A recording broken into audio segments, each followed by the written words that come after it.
Hello everyone, and welcome to Marriage is Not the End. Today's story might leave a lot of people with a heavy feeling in their hearts. Because in this story, there's a woman who traded 7 years of her youth for a proposal that left her standing in place, pushed out of the crowd. 7 years. From 22 to 29. She gave the best years of her life to a man named Jake. She stood by him as he went from having nothing to becoming somewhat successful. The hardships she endured, the humiliation she swallowed, the tears she cried, she kept them all to herself. All because of one sentence he kept repeating, just wait a little longer. But what did she end up waiting for? The moment he got down on one knee, and slipped the ring onto her best friend's finger. This story was submitted by one of our viewers. To protect their privacy, we've changed the names. But every detail in this story is real. If you're ready, let's begin. The weather that day was beautiful. It was spring in Los Angeles. Sunlight streamed through the glass windows, warm and bright. Sarah stood inside the decorated venue, looking at the balloons and streamers around her, her heart filled with anticipation. Today was Emily's birthday. Emily was her best friend. They'd known each other for 10 years, ever since high school.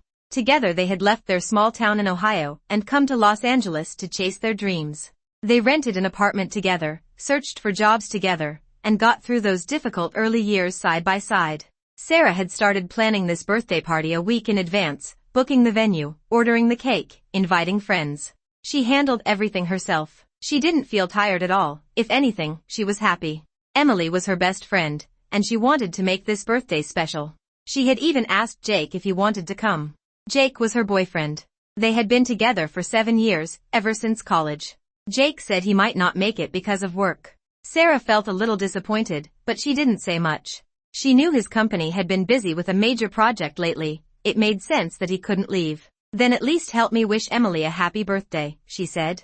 Sure. After hanging up, Sarah went back to decorating. As she crouched on the floor arranging balloons, her mind began to wander. 7 years. From their college days until now, she had walked beside Jake through the hardest period of his life. Back then he had nothing.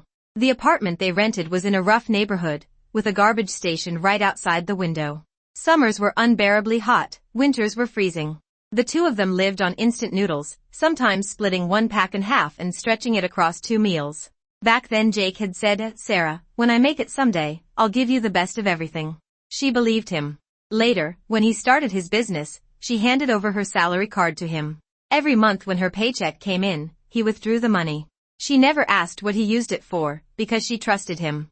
For 3 full years she didn't buy herself a single new piece of clothing. Not one decent lipstick. Even her sanitary pads were bought only when the supermarket had a sale. Once her mother came to visit and saw the fraying edges of Sarah's coat. She burst into tears. My girl, what are you getting out of this relationship? Mom, he's a diamond in the rough. Things will get better. Then when are you two getting married? Just a little longer. Just a little longer. Those 3 words, she repeated them for 4 years. Eventually Jake's company finally started making money.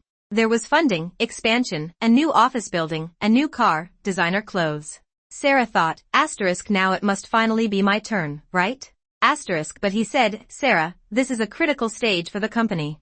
I can't get distracted right now. Let's wait a bit longer about marriage. She waited. 1 year. 2 years. 3 years. She waited until she turned 29. Until her mother sighed over the phone. Until friends around her started getting married and having children one by one. She asked him how much longer she was supposed to wait. He said, when my career stabilizes.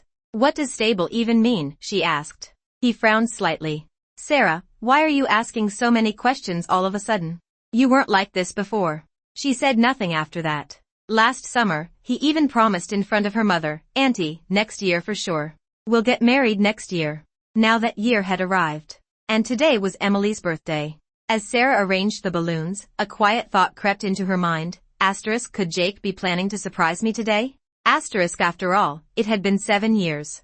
After all, he had promised her mother, next year for sure star. She pushed the thought away, telling herself not to overthink things. But the tiny spark of hope in her heart refused to go away. Friends began arriving one after another. Soon the venue grew lively. Some people chatted, some took photos, others started playing games. Sarah stood near the entrance, checking the time. Emily still hadn't arrived. She sent her a message, where are you? Emily replied, traffic. You guys start without me. Okay. We'll wait, Sarah said. Half an hour later, Emily finally showed up. She was wearing a white dress, her hair down, makeup perfectly done. She looked stunning. Sarah walked up to greet her, smiling. The birthday girl finally made it. Emily hugged her. Thanks for organizing all this. Don't mention it. Of course I would. Just then, someone else walked in through the door. Sarah looked up and froze. It was Jake. He was wearing a well-tailored suit, holding a bouquet of flowers. His hair was neatly styled. He looked like he was attending some important occasion. Sarah's heart skipped a beat. Asterisk, why is he here? Asterisk, didn't he say he had work? She was about to walk over and ask him, but before she could take a step, the music suddenly started. The lights in the venue dimmed, leaving only a single spotlight shining on Jake. Holding the flowers, he began walking forward, step by step. People around them gasped. Some started taking photos. Others screamed in excitement. Sarah stood there, watching the man walking toward her. Her eyes began to sting with tears. 7 years. Had this day finally arrived? She took a deep breath, trying to keep her expression calm. Jake stopped walking. Right in front of her. No. Not in front of her. In front of Emily. He walked past Sarah and went straight to Emily, then dropped to one knee. The smile on Sarah's face froze. He pulled a small sky blue jewelry box from his pocket. Tiffany. She recognized that box. 3 months ago, she had gone shopping with him. He said he wanted to buy a gift for someone important. She had assumed he meant her. He opened the box. Inside was a diamond ring, sparkling under the lights. Emily, he said clearly, loud enough for everyone to hear, will you marry me? The room fell silent for 1 second. Then the crowd erupted into cheers. Say yes. Say yes. The crowd erupted. Sarah turned her head and looked at Emily. Emily was standing right beside her, less than 3 feet away, covering her mouth with both hands, tears streaming down her face. Emily, marry me, Jake said again. Emily nodded. Jake stood up and pulled her into a hug, spinning her around. People clapped. Some whistled. Others held up their phones to record. Sarah stood there, completely still. She watched as Jake slipped the ring onto Emily's finger. She had imagined that moment in her dreams countless times. But not like this. It wasn't supposed to be like this. Someone bumped into her. Move a little, I need to take a photo. She stepped aside. Then someone else bumped into her. You're blocking the view, stand over there. She moved again. Just like that, she was pushed to the edge of the crowd, watching Jake and Emily standing in the center, receiving everyone's congratulations. No one looked at her. No one asked if she was okay. No one knew that she was the one who had waited 7 years for him. She didn't even know how she managed to walk out of the venue. Someone called her name, she ignored them. Someone tried to catch up to her, she kept walking. She walked and walked until her legs went numb, finally stopping at an intersection. Standing there, she realized she didn't even know where to go. Her phone kept ringing. She took it out. Emily. 7 or 8 missed calls in a row. She declined the call. It rang again.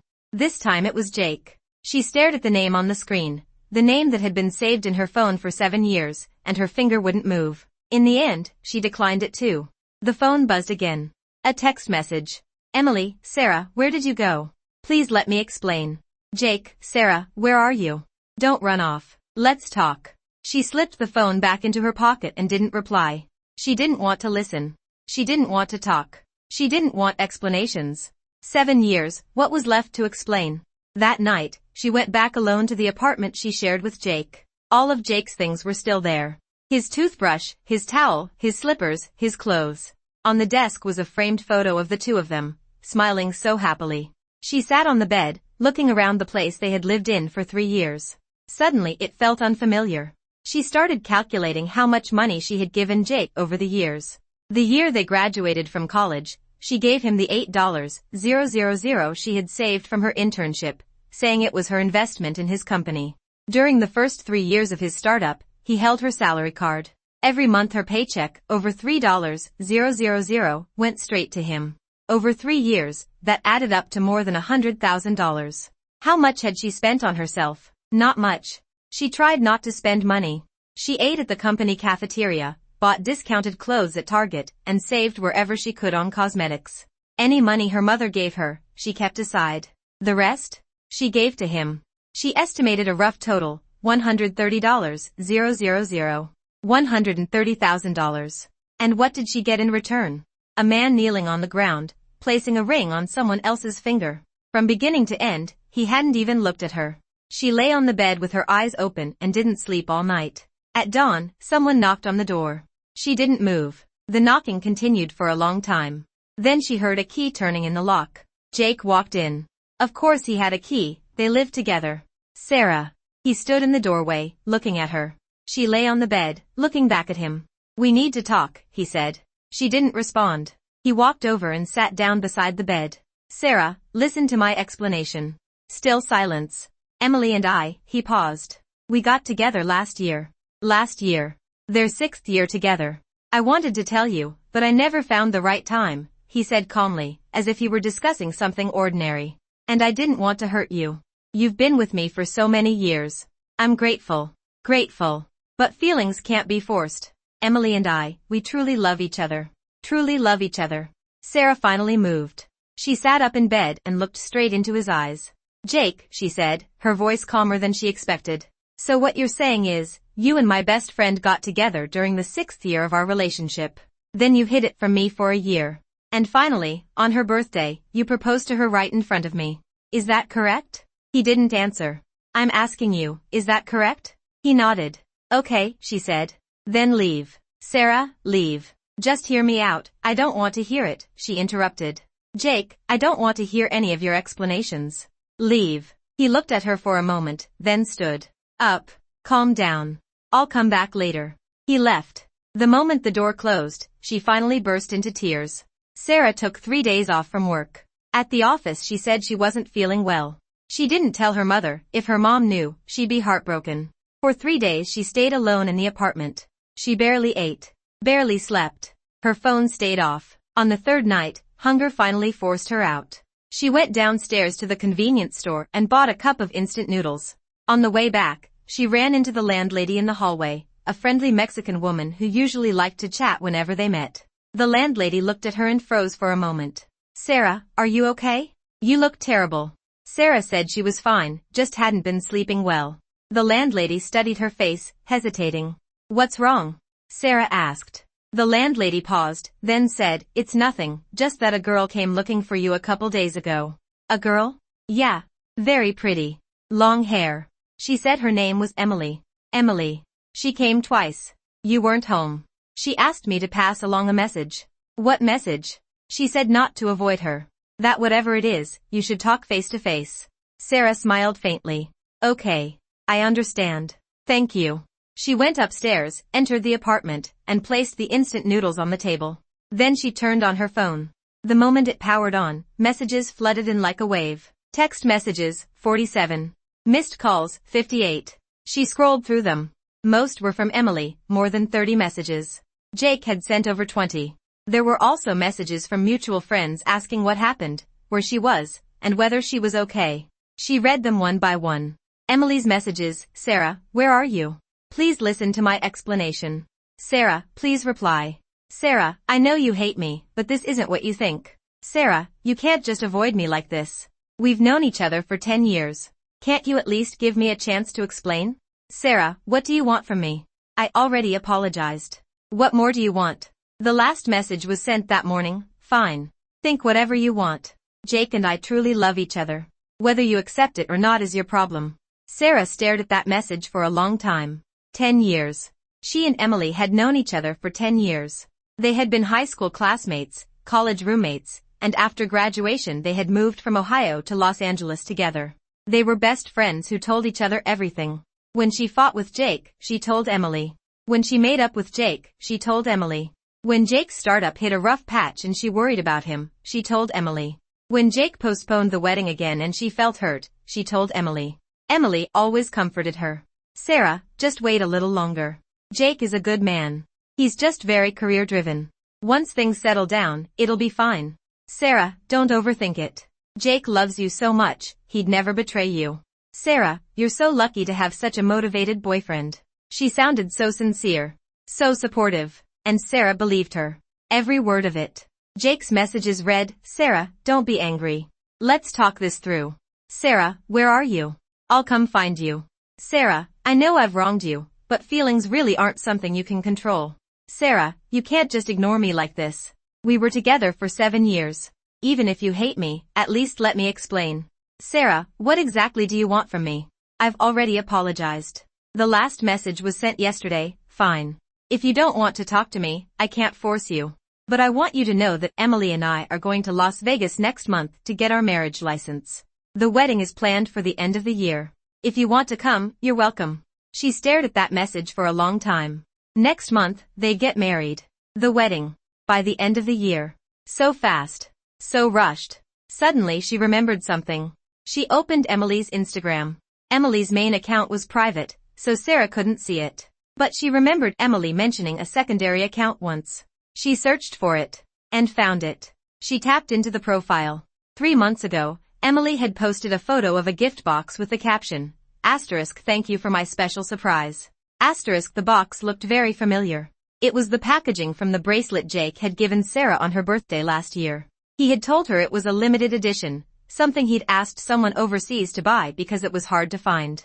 She had been so touched and wore it for months. Later it broke accidentally, and when she asked if he could buy another one, he said the design had been discontinued. Apparently it hadn't been discontinued. He had just bought another one, for Emily. 2 months ago there was a selfie. Emily was wearing a white dress with the caption, "feeling beautiful today." Sarah recognized the dress.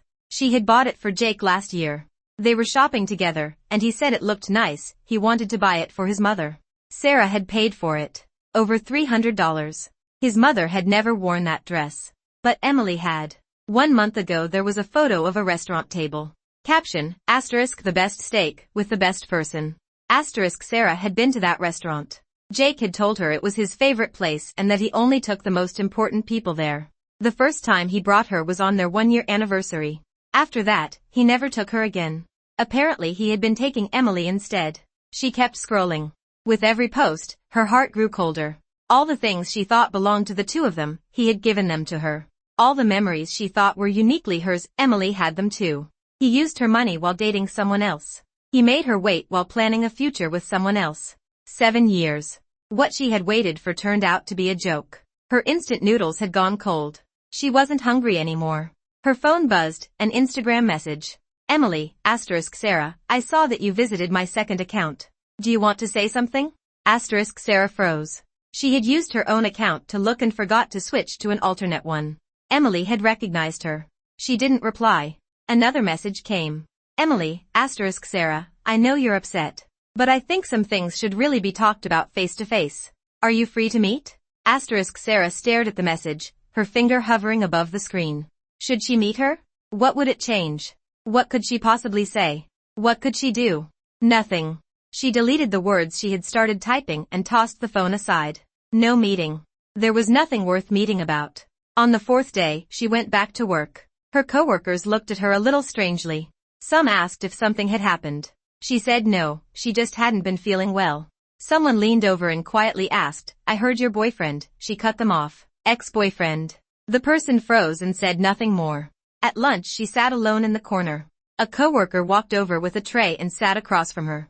It was her direct supervisor, Linda, a 40-year-old woman who had been married for 10 years and had 2 children. Linda studied her for a moment. "Sarah, I heard a little about what happened. Are you okay?" Sarah smiled faintly. "I'm okay. If you need anything, just tell me," Linda said. "Thank you." Linda didn't ask for details and didn't offer empty comfort. She just quietly ate her lunch. Halfway through the meal, Linda suddenly said, "I've been cheated on before too." Sarah looked up at her. "When I was 25, my boyfriend of 3 years started seeing a coworker.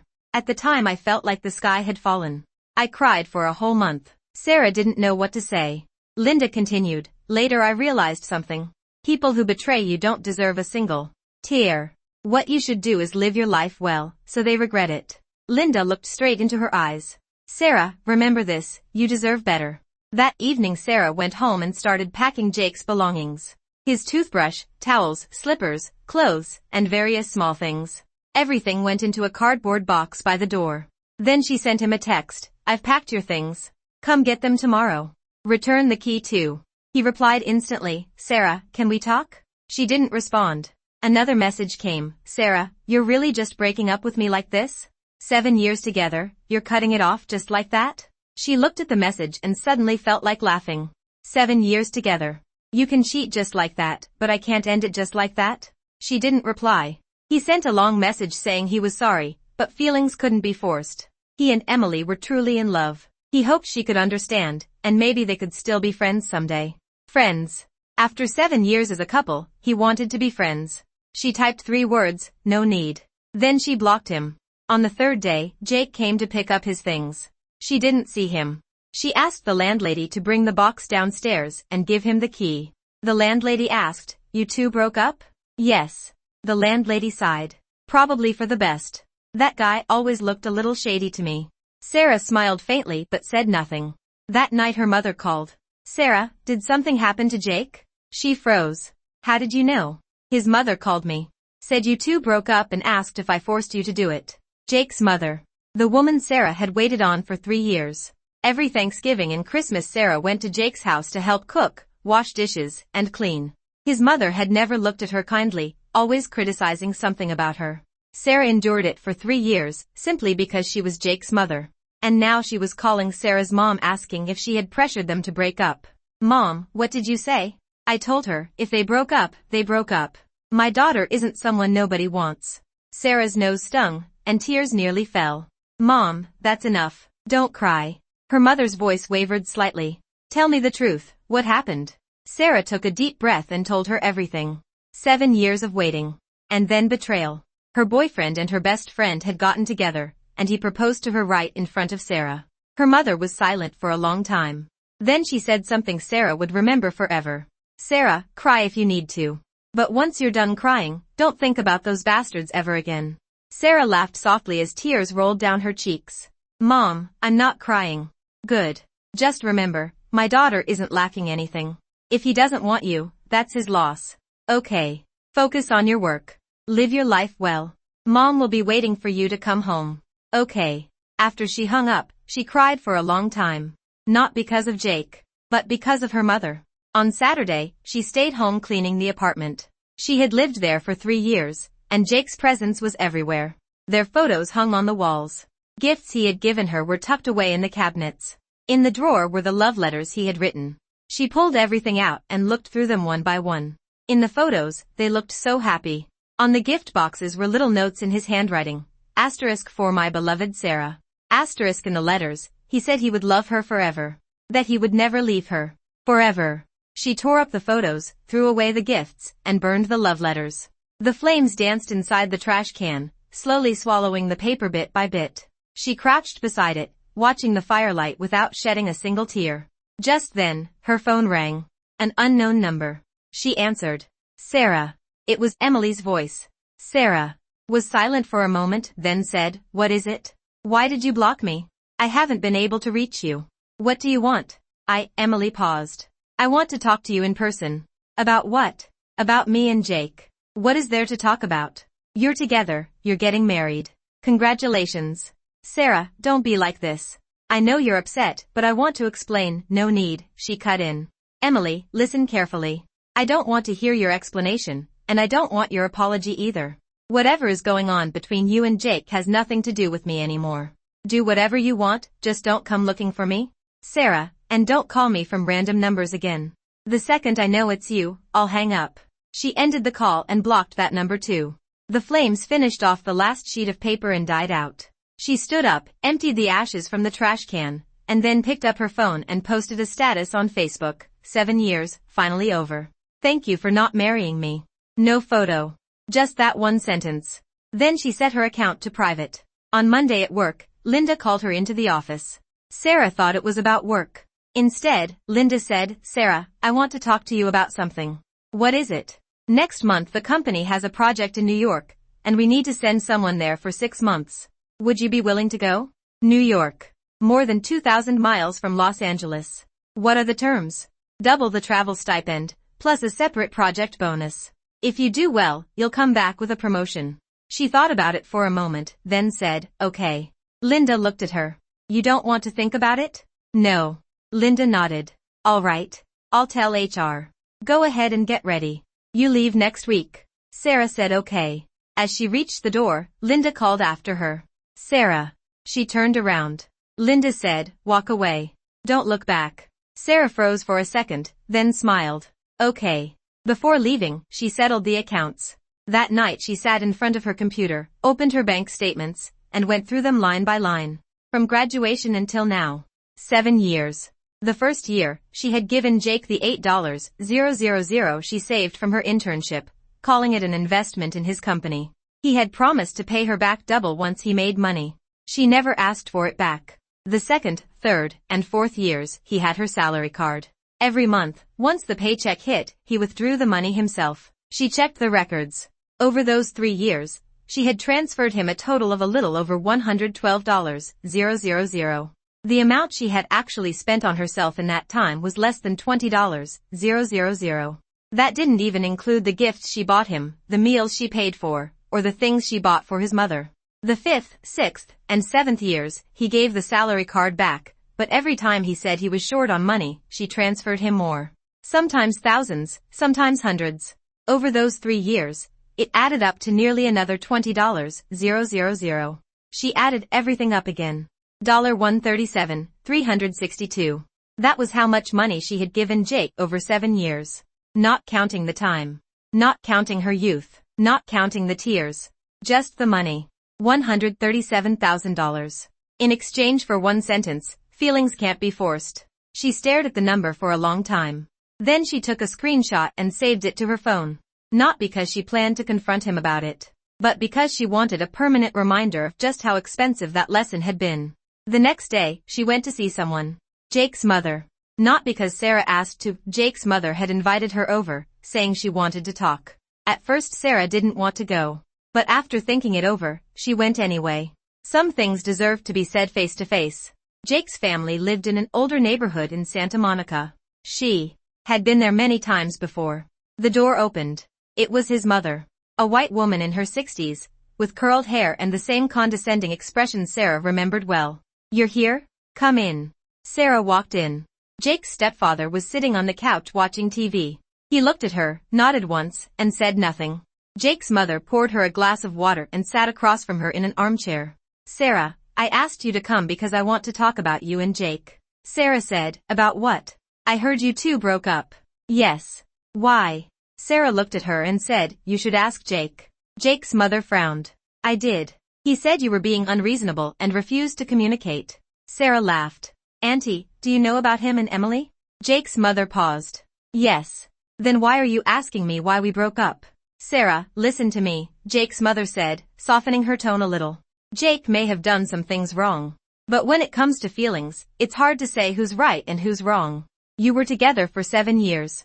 I watched you two grow up together, and I know you gave a lot to Jake." Sarah said nothing. "What I'm trying to say is, young people make mistakes. It happens. After all these years together, it would be such a shame to just throw it away. If you could be a little more generous and forgive Jake, I promise he won't make the same mistake again." Sarah looked at her and almost laughed. "Be more generous. Forgive him." "Auntie, let me ask you something." "Go ahead. If your husband cheated on you, got involved with another woman, and then proposed to her right in front of you, would you be generous? Would you forgive him?" Jake's mother's expression changed. "How can you talk like that? It's just an example. How is that the same? His father and I are married. You two weren't even married yet. So if we weren't married, cheating is acceptable? If we weren't married, it was okay for him to propose to someone else right in front of me?" Jake's mother had no response. Sarah stood up. "There are things I wasn't planning to say. But since you asked me here, I'm going to say them clearly. For 7 years, I stood by Jake as he built himself up from nothing. When he was broke, I gave him my salary card. When he needed money for his startup, I gave him all my savings. I lived on instant noodles, wore old clothes, and never spent money on myself, all so I could support him. And what did he promise me? He said that once things were stable, we'd get married. I waited 7 years. 7 years. And what happened? He got stable. He got married. But the bride wasn't me. Auntie, you're asking me to be generous. You're asking me to forgive him. So let me ask you, can you generously pay back the $130,000 he took from me?" Jake's mother froze. "What $130,000? Sarah took out her phone and showed her the screenshot. "This is the money I gave Jake over the last 7 years. Every transfer is documented." Jake's mother stared at the total, and her face grew darker and darker. That can't be right. How could Jake have taken that much from you? He didn't take it by force. I gave it willingly. Because I believed in him. Because I believed in our future. She put the phone away. I didn't come here to ask for the money back. I accept that loss. I'll treat it as tuition for a hard lesson. But there's something I need to make clear. Your son is not a good man. And his fiancée is not a good person either. One deceived me for 7 years. The other betrayed me after 10 years of friendship. And you want me to forgive them? I'm sorry, but I can't. She walked to the door, then turned back. Auntie, take care of yourself. And please don't contact me again. She opened the door and walked out without looking back. As she left the neighborhood, her hands were trembling. Not from fear, from relief. All the words she had held back for so many days had finally been spoken. She walked for a long time until she reached a park and sat down on a bench. The sun was bright, and a breeze brushed across her face. She leaned back against the bench and closed her eyes. Her phone buzzed. A text from Jake. Sarah, did you go to my house? What did you say to my mom? She's furious right now. She didn't reply. Another message came. How could you bring up that money with my mom? What do you mean by that? Do you want me to pay you back? She typed a single line. Jake, what you owe me isn't just money. She sent it and blocked him. This time, she blocked him everywhere. His phone number, text messages, Facebook, Instagram, every possible way to contact her. At that moment, she felt something slowly peeling off her body. Something heavy and sticky, like a shell she had carried for 7 years. She took a deep breath, stood up, and walked forward. Without looking back. Before leaving for New York, she did one last thing. She agreed to meet Emily. Not because she wanted to, but because there were things that needed to be said face to face. They met at a cafe downtown. Emily arrived earlier and was sitting by the window. She was wearing the white dress. That dress. The one Sarah had bought for Jake. Sarah sat down and looked at her. Emily's expression was awkward, but beneath it there was a certain defensiveness. Sarah, you finally agreed to see me. Some things are better said in person. Okay. Then go ahead. Sarah didn't start right away. She ordered a coffee first. When it arrived, she took a slow sip before speaking. Emily, I want to ask you a few questions. Go ahead. When did you and Jake get together? Emily hesitated. Last year. When exactly? March. March of last year. Sarah remembered what had happened then. Jake had told her he needed to go to San Francisco for a week to discuss a business project. She had even helped him pack his suitcase and reminded him to take care of himself. That week, he had actually gone to Napa Valley with Emily. How did you two end up together? It just happened naturally, Emily said, her voice uncertain. Jake and I got along well. We had a lot to talk about. Slowly you two got together after I introduced you to him, right? Emily didn't answer. I introduced you because his company was hiring. I wanted to help you find a job. You joined his company through the position I helped you get, and then you started dating my boyfriend. Right? Emily lowered her head and avoided her eyes. Emily, let me ask you something else. Okay. The dress you're wearing, did Jake give it to you? Emily's face reddened slightly. She nodded. Do you know that I bought that dress? I paid over $300 for it last year. Jake said he wanted to give it to his mother. Instead, he turned around and gave it to you. Emily froze. And that bracelet you wear, the limited edition one, that was bought with my money too. I thought it was for me. Turns out he bought another one for you. And the restaurant you two went to, the one he said he only takes the most important people to. I thought I was the only one he had taken there. But he took you too. Her voice remained calm, but every word cut like a blade. Emily, for 7 years I gave everything to Jake. My money. My time. My youth. Do you know how much I suffered for him? Do you know that I went 3 years without buying myself a single new piece of clothing just to save money for his startup? And you? You wore the dress I bought, the bracelet purchased with my money, went to the restaurant my boyfriend once took me to, and then you told me you two were truly in love? Emily's face grew paler and paler. I didn't do it on purpose, she murmured. I didn't know those things were bought by you. You didn't know? Sarah laughed softly. Emily, we've known each other for 10 years. What do you not know about me? You know what brands I buy. You know how much money I spent on Jake. Every time you asked me how things were going, I told you everything. What exactly didn't you know? Emily said nothing. You knew, Sarah said. You knew how much I loved him. You knew how much I wanted to marry him. You knew everything I sacrificed for him. And knowing all that, you still took him. I didn't take him enough. Sarah cut her off. Emily, I didn't come here to hear your explanations. I just came to tell you a few things. First, from today on, we are no longer friends. 10 years of friendship ends here. Second, I will never forgive what you and Jake did. Not because I can't move on, but because neither of you deserves forgiveness. Third, the dress you're wearing. It cost me over $300. I won't ask you to pay it back. Consider it my breakup gift to you. I wish you and Jake a long and happy marriage. She stood up and picked up her bag. Suddenly Emily grabbed her hand. Sarah, can we still be friends?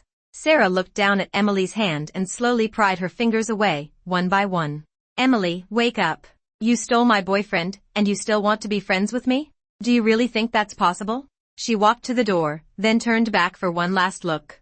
Oh, and one more thing, she said.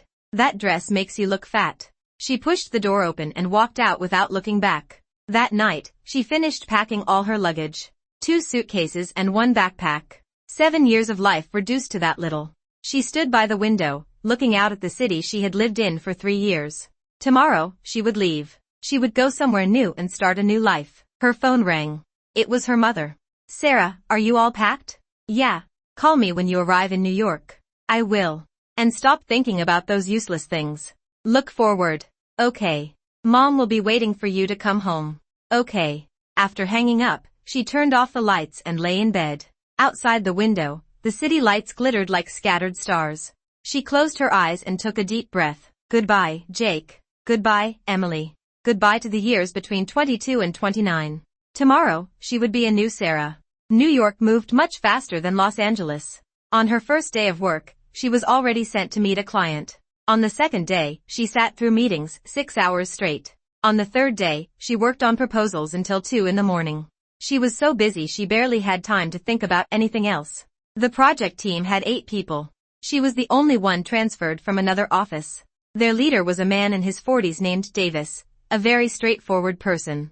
He said, Sarah, this project is important. Since you're here, you need to deliver results. She said, understood. He added, if you run into any problems, come talk to me. Don't try to carry everything by yourself. She nodded. Okay. During the first month, she barely had a single day off. Every morning she got up at 7, and most nights she didn't get back to her place until 11 or midnight. Sometimes she was so busy she didn't even have time to eat. But she liked it. When she was busy, she didn't have time to think about messy things. When she was busy, she could prove that she still had value. When she was busy, she could forget Jake, forget Emily, forget those damned 7 years. In the second month, she took over a small project. It had been split off from the main project, small in budget but complicated. Davis said, I'm giving this one to you. If you do well, the credit is yours. She threw herself into it. Running around meeting clients during the day, working on proposals at night, never taking weekends off. Her coworkers started calling her a workaholic. Someone asked, Sarah, don't you get tired? She replied, no. Someone else asked, why do you work this hard? She said, because I want to prove myself. But there was another reason she didn't say out loud. Because she was afraid of having free time. Whenever she slowed down, memories would come back. Jake. Emily. That night of the proposal. Standing in the crowd, watching him slide the ring onto someone else's finger. All those years of instant noodles, old clothes, and every dollar she saved. The $137, $362. The words, asterisk you're a good person. Asterisk she didn't want to think about any of that. So she kept herself busy. Constantly. In the third month, her small project succeeded. The client was satisfied. Leadership praised her. Even her coworkers started seeing her in a new light. At a meeting, Davis said, Sarah did an excellent job on this one. Everyone should learn from her. She simply said, thank you. After the meeting, Davis called her into his office. Sarah, he said, when you go back, I'll recommend you for a promotion at headquarters. Thank you, Davis. He looked at her for a moment. You've worked really hard these past few months. I've noticed. She stayed quiet. If something's bothering you, he continued, don't carry it alone.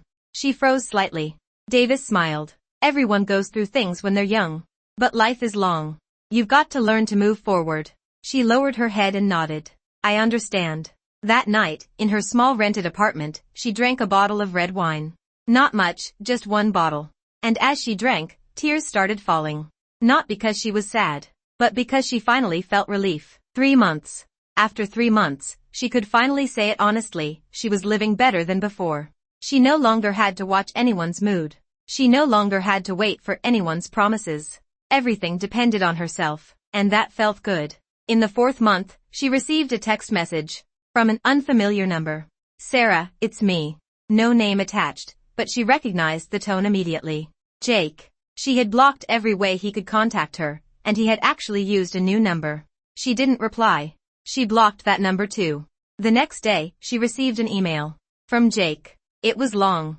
The general message was that he regretted everything, that he had made mistakes, that he wanted to apologize. The final paragraph read, Sarah, things between Emily and me have fallen apart. She's pregnant, but the baby isn't mine. I don't know what to do. My life is a mess right now. I want to talk to you. Can we? Sarah stared at the last lines for a long time. Emily was pregnant. But the child wasn't Jake's. She was supposed to feel satisfied, right? Karma had come quickly. He deserved it. But she felt nothing. Only irony. 7 years. She had waited 7 years for him, while he made her wait. Emily had been with him for 1 year, and was pregnant with someone else's child. That was the true love he chose. She closed the email without replying. Then she blocked his email address too. Jake, your life has nothing to do with me anymore. You made your choices. Now live with them. In the 5th month, she went back to her hometown. Davis approved the leave, saying she had worked too hard and should take a few days to rest. Her mother picked her up at the airport and burst into tears the moment she saw her. You've lost weight. So much weight. Sarah laughed. Mom, I didn't lose weight. You just gained some. Her mom wiped her tears and scolded her. You little brat. During those days at home, Sarah did nothing except spend time with her mom. They bought groceries together, cooked together, watched TV dramas together. Her mother would curse at the cheating men in the shows and then suddenly ask, Sarah, you're really okay now, right? Mom, I'm really okay. Her mother looked at her with red eyes. I was afraid you couldn't get over it. I did, Mom. Really?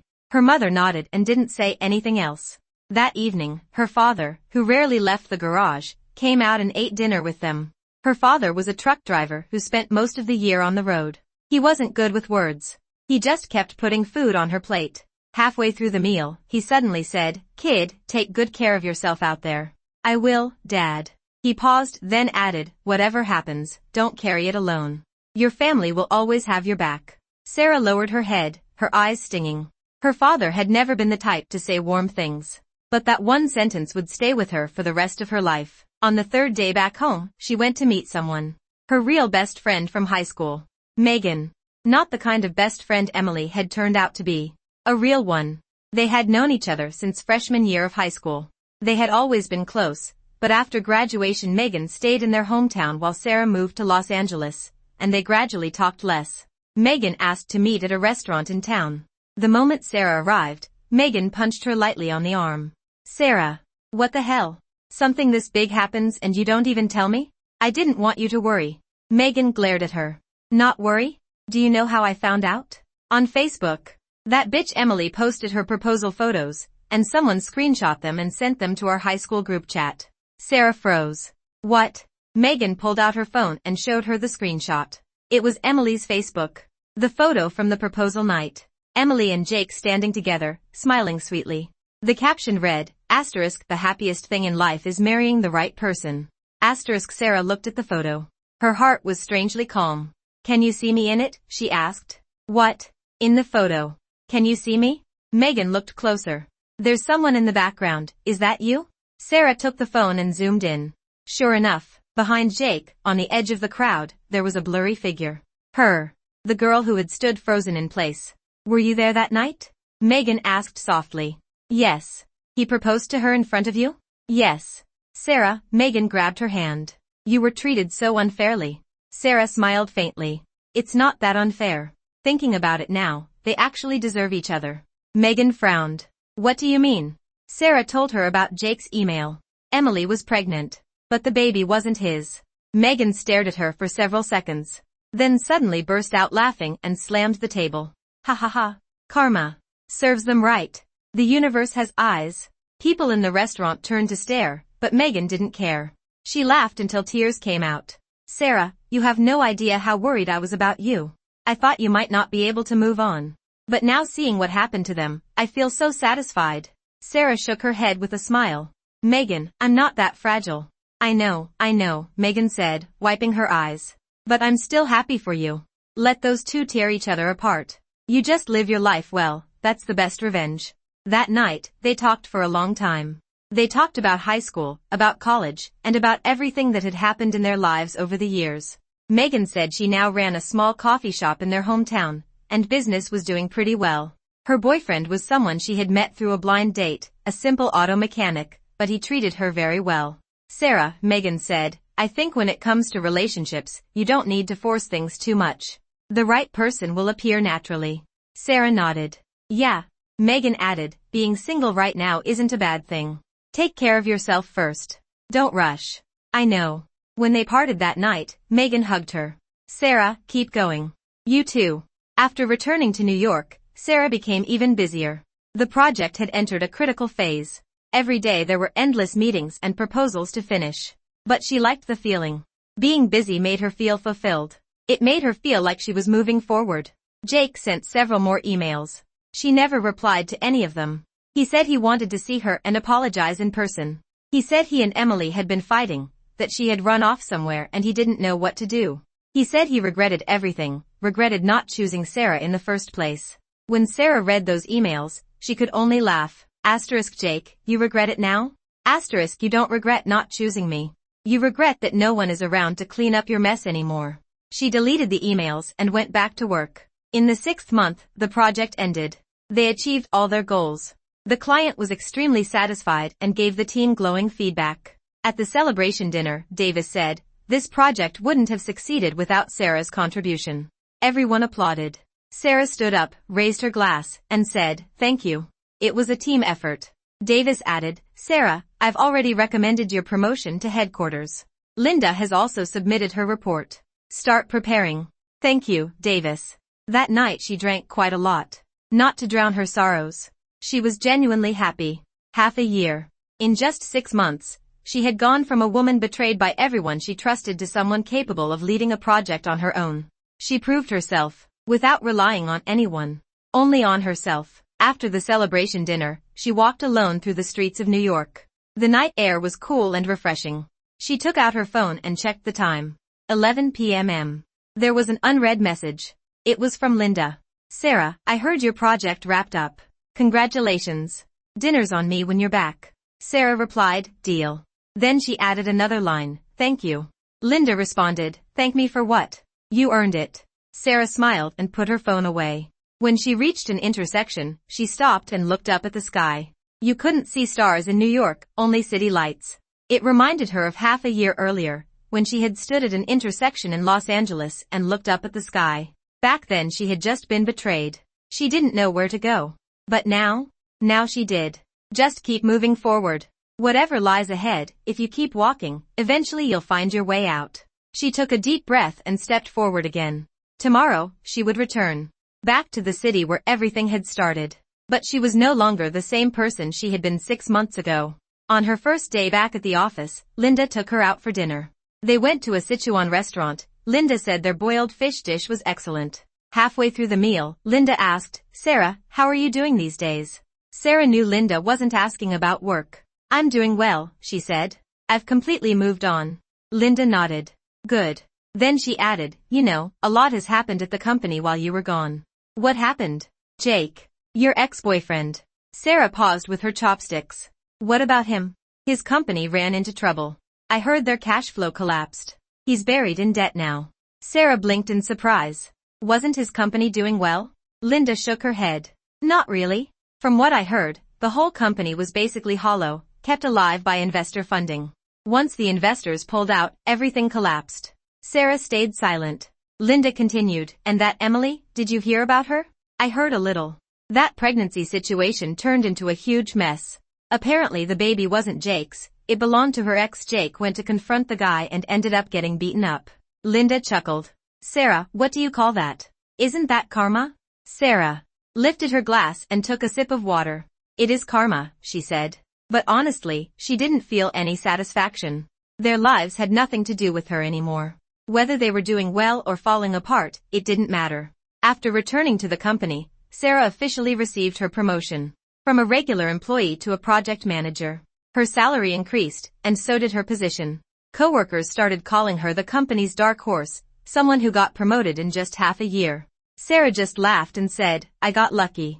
But she knew it wasn't luck. It was the result of relentless effort. All those nights working late. All the proposals written at 2 a.m. All the difficult moments she had pushed through. Every second of it belonged to her. No one had helped her. And no one ever would. She could only rely on herself. In the first month after her promotion, she did something important. She moved. She left her old apartment and rented a new place. The new apartment was on the Upper West Side of Manhattan, closer to the office and much bigger. The rent was higher, but she could afford it. On moving day, she packed everything by herself, called the moving company herself, and organized the new apartment alone. By the time she finished, it was already 10 p.m. She sat on the balcony of her new home and looked out at the city lights. A year earlier, she had still been living in that cramped Los Angeles apartment with Jake. Back then she thought that if she just waited a little longer, they would eventually have a home of their own. Now, she had a home. Her own home. Not big, but entirely hers. She took a photo and sent it to her mother. Mom, I moved. Her mother replied instantly, it looks beautiful. How much is the rent? Not too expensive. I can afford it. That's good. My daughter is really capable. Sarah smiled quietly. A moment later, another message came. Sarah, there's something I want to tell you. What is it? Jake's mother called me. Sarah frowned. What did she say? She asked if you could help Jake. She said he's having a really hard time right now. Sarah stared at the message for a long moment. Then she typed, Mom, tell her Jake's problems have nothing to do with me. He chose someone else back then. Now that he's in trouble, he suddenly remembers me? That's not how the world works. Let him figure it out himself. Her mother replied, okay. Then another message came. My daughter is right. Let him deal with it. Sarah laughed. Her mother might not say much, but she held grudges even better than Sarah did. 3 months after her promotion, she met someone at work. A new colleague. His name was Michael. 32 years old, transferred from Chicago, leading another project team. They first met in the break room. He was filling a cup with water, and she was doing the same. He glanced at her, smiled, and said, Hi. Hi. Then he left. The second time they met was in a conference room. Their 2 project teams were holding a joint meeting about a collaboration plan. He sat across from her, listening carefully and taking notes. After the meeting, he walked over. Sarah, the proposal you mentioned earlier was interesting. Would you mind discussing it in more detail sometime? Sure. That was how they began interacting more. He was a good person. Soft-spoken, reliable, never the type to show off. Sometimes they had lunch together. Sometimes they worked late together. Sometimes they talked about things beyond work. One day he asked her, Sarah, do you have a boyfriend? No. Have you had one before? She smiled faintly. Yes. He didn't press further. He simply nodded. On the last day of the year, the company held a New Year's Eve party. Sarah had a little wine and stepped onto the balcony for some fresh air. Michael walked over and handed her a glass of warm water. Don't drink too much. We still have work tomorrow. She accepted it. Thanks. He leaned against the railing and looked out at the city lights with her. Sarah, there's something I want to tell you. Go ahead. I like you. She froze. He continued, from the first time I saw you in the break room, I felt like there was something different about you. And over these past few months, the more I've gotten to know you, the stronger that feeling has become. She lowered her head, unsure of what to say. I know you may not be ready yet, he said. I'm not in a hurry. I just wanted you to know. Then he turned and looked her in the eyes. Sarah, if you're willing, I can wait. She looked back at him. There was none of Jake's impatience in his eyes, none of Emily's falseness. Only sincerity. I need time, she said. Okay. He smiled. I'll wait. That night, when the clock struck midnight and fireworks burst across the sky, he stood beside her without saying a word. She didn't speak either. But in that moment, something inside her began to slowly soften. In the new year, she made a decision. She told Michael about the $130,000. Not because she wanted sympathy, but because she felt that if they were going to be together, he deserved to know her past. After hearing her out, he was quiet for a moment. Then he said, Sarah, do you know what I admire most about you? She asked, what? You didn't let those things destroy you. You made it through on your own, and you came out of it this well. She lowered her head, her eyes stinging. Then he added, that money was your tuition. Those years were your growth. You don't owe anyone anything. She looked up at him. And he said, from now on, let me take care of you. That day, she cried. Not because she was sad, but because she had finally met the right person. In March, she and Michael officially started dating. There was nothing dramatic about it. No grand declarations, no sweeping promises. They simply ate meals together, walked around the city together, and lived an ordinary life together.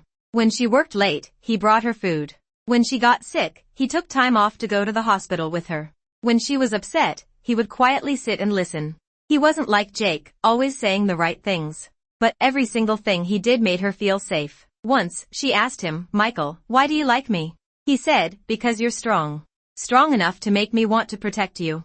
She laughed and lightly punched him. "What kind of reason is that?" He laughed too. "There's another reason." "What is it?" "You have a beautiful smile." In that moment, she finally understood what the right person really meant. The right person isn't someone who makes you wait 7 years. The right person is someone who makes you feel safe every single day. The right person isn't someone who asks you to give everything. The right person is someone who makes you realize you deserve to be cherished. In May, her mother came to New York to visit her. The first time her mom met Michael, she looked him over for a long time. Afterward, her mother said, "That young man is a good one. 100 times better than Jake." Sarah laughed. "Mom, how can you tell?" Her mother said, "That Jake only ever had himself in his eyes. This Michael? He only has you in his." Sarah froze for a second. Her mother went on, "Sarah, you deserve to be loved properly. From now on, live your life well. Don't ever wrong yourself again." She nodded. "I know, Mom." That night, she sent Michael a message. "My mom says you're a good one." He replied, "So, did I pass the test?" She wrote back, "Barely." He sent a pitiful little reaction emoji. She laughed and put her phone down, warmth spreading through her heart. Before she knew it, another year had passed. It was her 30th birthday. Michael said he had a surprise for her. He took her to a restaurant. Not one of the places Jake had once taken her. It was a newly opened restaurant, simple decor, but excellent food. After dinner, he reached into his pocket and pulled out a small box. Her heart skipped a beat. He opened it. Inside was a ring. It wasn't extravagant, but it was beautiful. "Sarah," he said, "I've thought about this for a long time. It's your birthday today, and I wanted to give you a special gift." Looking into her eyes, he said, "I'm not good with fancy words. But I want you to know that meeting you is the luckiest thing that's ever happened to me. For the rest of our lives, I'll love you well. Not for 7 years, for 70. Will you marry me?" She looked at him, tears spilling down her face. "Michael, do you know something? I was proposed to once before." He nodded. "I know. That time, the ring wasn't for me." "I know." "So," she sniffed and tried to smile. "So this time, I just want to make sure. This ring, is it really for me?" He laughed softly. "Sarah, are you silly? This ring could only ever be yours. It will always be yours." She held out her hand and let him slide the ring onto her finger. In that moment, she didn't cry. She smiled. At last, she had met the right person. Later, she heard what happened to Jake and Emily. They never got married. Emily had an abortion and broke up with Jake. Rumor had it that she moved to Florida. Jake's company completely collapsed. He ended up buried in debt, with multiple creditors chasing after him. He tried to find Sarah once. He waited outside her office building all day. When she got off work and saw him, he looked much thinner. His hair was messy, and he no longer looked anything like the confident, ambitious man he used to be. He said, "Sarah, I was wrong. Can you give me one more chance?" She looked at him and shook her head. "Jake, 7 years ago, I was willing to give you everything. But now, I won't give you anything. Whatever problems you have, deal with them yourself. I can't help you, and I don't want to." Then she turned and walked away. He called her name from behind, but she never looked back. Now she and Michael have been married for a year. They have a home of their own, a small house in upstate New York. It's not big, but it's enough. Her mother calls often, asking when she's going to give her a grandchild. She always says, "Mom, no rush. We'll let it happen naturally." And her mother replies, "Fine. I can wait." Sarah laughs and hangs up. Sometimes, she still thinks about those 7 years. The hardships she endured, the humiliation she swallowed, the tears she cried. She doesn't regret them. Because those experiences made her who she is today. A woman who can stand on her own, be strong, and love herself well. What Jake taught her was this: never place your hopes in someone else. What Emily taught her was this: never trust too easily. And what Michael showed her was this: there are still people in this world who are worthy of trust. Thank you all. Thank you to the betrayals of the past, for leading her to a better version of herself. And thank you to the love she has now, for helping her believe in love again. This time, she doesn't have to wait anymore. Because happiness is already in her hands. Alright, that's the end of today's story. This is Marriage is Not the End. If you have a story of your own you'd like to share, feel free to contact us through the channel's email. Maybe the next story we tell will be yours. Don't forget to subscribe to the channel and turn on notifications. See you next time.